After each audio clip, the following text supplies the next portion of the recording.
when we approach local authors, they're usually not authors, of course. They're usually Christian leaders with a message. We're looking for influencers. They have a message that needs to be shared to more people. So we kind of expand their audience with printed word. That's basically our strategy. They may not be polished writers. They may not know how to write a manuscript, but they're passionate about their message. It could be a life message. It could be their advocacy. And as long as it aligns with our mission and vision, which is helping God's people reach God's world, then we explore means and ways to get them to put their message into print. Yes. And then the second question. The second question, advice. Well, you need a lot of patience. You need also to be very relational.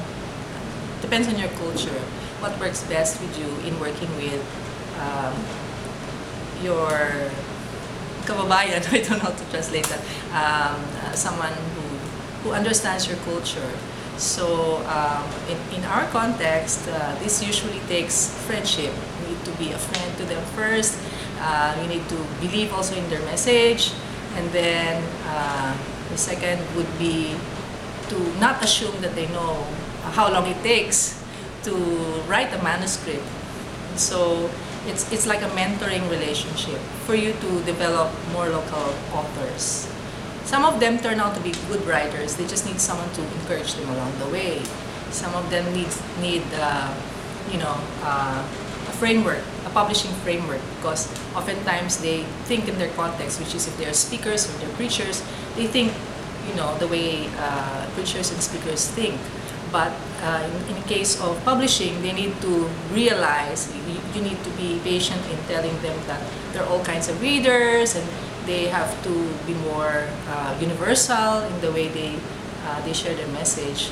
But sometimes you need to retain the context, preserve the voice, because they also are unique in their own way. They have their individuality that you want to keep, because that's what makes them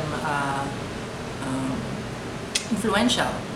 And so that's how challenging it is to retain that in the manuscript.